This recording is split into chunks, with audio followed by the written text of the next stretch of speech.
बच्चों, आप लोग कैसे हैं? बच्चों, मैंने आपको कल पाठ 4 नन्हा फनकार पढ़ाया था। बच्चों, यह पाठ थोड़ा सा बड़ा होने के कारण इसको मैंने 3 भागों में कर दिया है। बच्चों, इस पाठ में जो मैं आज आपको लास्ट वाला भाग पढ़ाऊंगी, उसमें मैंने कठिन शब्द भी दिए हैं। पाठ 4 के जितने भी कठिन शब्द आए हैं उनके कठिन शब्द दिए हैं और कहानी के लास्ट वाला भाग भी दिया है। बच्चों, इससे पहले आपने कहानी सुन ली थी और मैंने आपको कहानी के बारे में बता भी दिया था। और जो इस वाली कहानी में है, इसमें बादशाह अकबर अपना किला बना रहे थे, अपने किले के बारे में, और कारीगर सीख रहे थे किस तरह से हम काम करेंगे। वो बच्चा जो केशव था, वो बच्चा बादशाह अकबर को कलाकारी करना सिखाता है कि मैं इस तरह से आप काम करो। जैसे वो कहते थे उसी तरह से बादशाह अकबर करते थे। एक दोस्ताना मतलब एक दोस्त की तरह से वो उसके साथ रहते थे, बच्चे के साथ, और उसी की तरह वो काम भी करते थे। बच्चों, ये जो कहानी मैंने आपको सुनाई है, बताइए, इसमें जब बादशाह अकबर अपने बारे में बताते हैं, ठीक है, बादशाह अकबर के पहले कोई संतानें नहीं थी, तो बाद में वो बहुत परेशान थे। अब भटकते भटकते वो ख्वाजा चिश्ती के दरबार में गए। वहाँ पे उन्होंने एक फ़कीर, साधु संतों सबसे मिलते थे, पर उन्हें कोई कुछ नहीं बताता था। पर फिर बाद में उन्होंने एक फ़कीर ने बताया कि तुम्हारे एक नहीं 3 संतानें होंगी। बच्चों, उन तीनों संतानों के नाम थे सलीम, मुराद और दनियाल।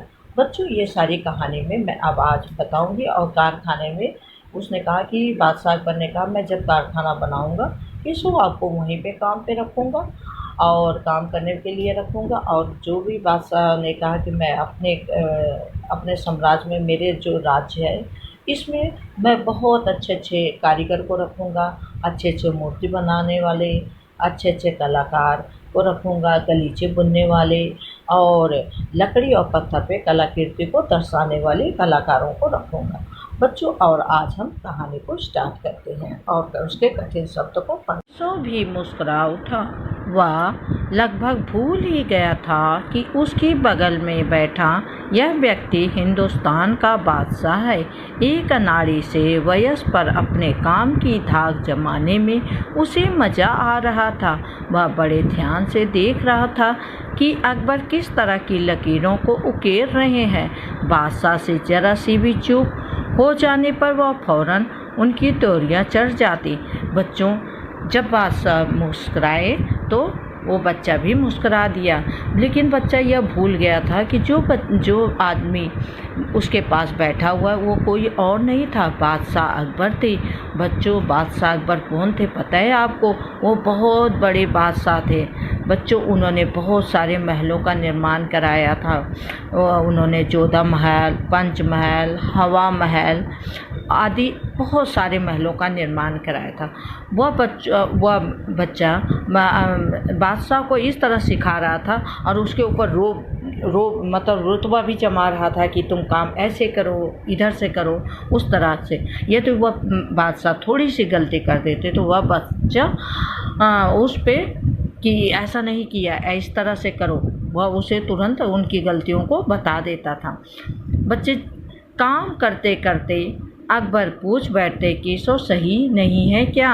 और केशव सिर हिलाकर अपनी सहमति जता देते। काम करते करते बादशाह अकबर क्या करते थे बच्चों? उससे पूछते थे कि मैं काम सही कर रहा हूँ कि नहीं कर रहा हूँ। अकबर इत्मीनान से बैठ गए और केशव को काम करता हुआ देखने लगे। अपने काम में खोए हुए उन दोनों को यह बात का एहसास ही नहीं था कि आसपास मौजूद दूसरे संगतराज उन्हें बड़े कौतूहल से देख रहे थे। कौतूहल मतलब जिज्ञासा से देख रहे थे। संगतराज मतलब उसके साथी संगत जो होते। इत्मीनान मतलब बहुत आराम से। अकबर जो होते हैं बच्चों, अकबर आराम से उसके पास बैठ गए और उसके काम करने के अंदाज को देखने लगे और अब बहुत खुश हो रहे थे। और उसके साथी संगत ये सब देखकर वो बहुत जिज्ञासा बहुत ध्यानपूर्वक उसे देख रहे थे कि बादशाह अकबर के साथ ये बच्चा क्या कर रहा है। अकबर ने गौर किया कि केशव पत्थर पर बने नमूने को ही नहीं तराश रहा था, बल्कि अपनी तरफ से भी उसमें कुछ जोड़ रहा था जिससे वे डिजाइन ज़्यादा खूबसूरत लग सके। अकबर ने बहुत ध्यान दिया और बहुत ध्यान से देखा तो उसने क्या किया, देखा कि वो बच्चा जो है वो कुछ और नहीं कर रहा था, उस पर और भी तरह तरह तरह की नक्काशियाँ कर रहा था, सुंदर सुंदर, जिससे वो डिजाइन और खूबसूरत और ज़्यादा खूबसूरत लगे। लड़के के काम करने के अंदाज को देखकर अकबर ने धीमे से कहा, केशव देखना, एक दिन तुम बहुत बड़े फनकार बनोगे और एक दिन तुम मेरे कारखाने में काम करोगे। बच्चे ने कहा, कारखाना? कैसा कारखाना? बस एक बार ये महल तैयार हो जाए, लोग आगरा से आकर यहाँ रहने लगे, तब मैं कारखाना बनवाऊँगा। बादशाह अकबर ने कहा, एक बार ये महल जो बच्चा मैं बना रहा हूँ ये तैयार हो जाए, आगरा से लोग यहाँ पे आकर रहने लगे, तब मैं यहाँ पे एक कारखाना बनाऊँगा। इन कारखानों में मेरी साम्राज्य के सबसे बढ़िया फनकार और शिल्पकार काम करेंगे। ये जो कारखाना है बच्चों, इस कारखाने में मेरे जो बढ़िया बढ़िया साम्राज्य, मतलब मेरे राज्य के जो सबसे अच्छे शिल्पकार, मूर्ति बनाने वाले हैं और चित्र बनाने वाले हैं और गलीचों के बुनकर हैं और संगत रास सभी काम करेंगे।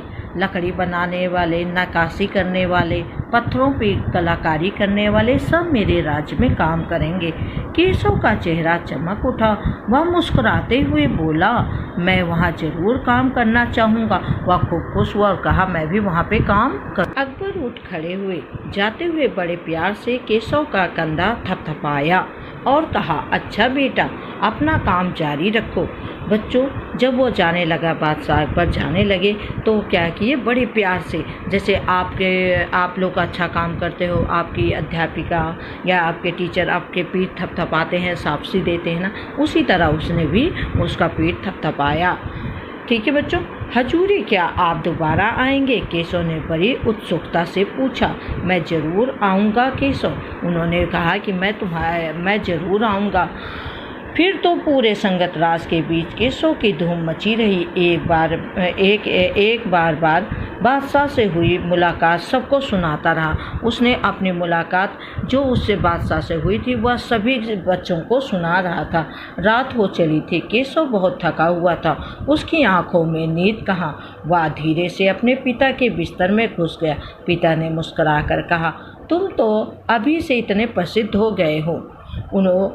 बहुत रात होने लग गई थी, लेकिन पर उसकी आंखों में खुशी के मारे नींद नहीं थी। वह अपने पिता के साथ बिस्तर पर लेट तो गया, पर उसे नींद नहीं आ रही थी। उसने कहा, तुम तो अभी से इतने छोटे हो, लेकिन तुम तो अभी से बहुत प्रसिद्ध और बहुत मशहूर हो गए हो। बादशाह सलामत ने कहा कि एक दिन मैं बहुत बड़ा कलाकार बनूंगा। उसने अपने पिता से कहा कि बादशाह सलामत ने कहा है कि मैं एक दिन बहुत बड़ा कलाकार बनूंगा। अपने सिर को पिता की बाहों के सहारे टिकाकर केशव धीरे से बोला, हमारे बादशाह बहुत ही नेक इंसान है। उसके पिता ने कहा, हमारे जो बादशाह हैं बच्चों, वह बहुत नेक इंसान है। नेक इंसान मतलब एक अच्छा इंसान है। बच्चे ने कहा, बिल्कुल सही। पिता ने कहा, कुछ सोचकर केशव से पूछा, बाबा एक बात बताओ, बादशाह के पास आगरा में एक से बढ़कर एक खूबसूरत महल है, फिर वे सीकरी में यह शहर क्यों बनवा रहे हैं? उस बच्चे ने अपने पिता से पूछा। क्या पूछा बच्चों? यह पूछा कि बादशाह अकबर के पास आगरा में एक से एक बढ़कर खूबसूरत महल है, फिर वो सीकरी में महल क्यों बनवा रहे हैं? पिता ने कुछ याद करते हुए बताना शुरू किया। हाँ बेटा, बादशाह का आगरा बहुत सुंदर शहर है। वह सीकरी में एक नया शहर बनाने का भी एक खास कारण है। मैंने सुना है कि जब बादशाह अकबर की कोई संतान नहीं थी, इस वजह से वे हर वक्त परेशान रहते थे। वे बहुत से साधु संतों और फकीरों के पास गए। उसके पिता ने कहा, मुझे कुछ याद आ रहा है बच्चों। याद आने के बाद उसने अपने बेटे से कहा, हाँ बेटा, बादशाह का आगरा बहुत सुंदर शहर है, वह लेकिन नया शहर बनाने का उसका एक खास कारण है। बच्चों, जब बादशाह अकबर की कोई संतान नहीं थी ना, तो वह बहुत परेशान रहता था। वह बहुत सारे साधु संतों और फकीरों के पास गया। फिर वह भटकते भटकते बादशाह ख्वाजा सलीम चिश्ती के पास सीकरी आए। उन्होंने ही बादशाह को बताया कि उसके एक नहीं 3 संतानें होगी। वह बहुत दुखी था, उसके एक भी बच्चे नहीं हो रहे थे, इसलिए वह बहुत दुखी हुआ।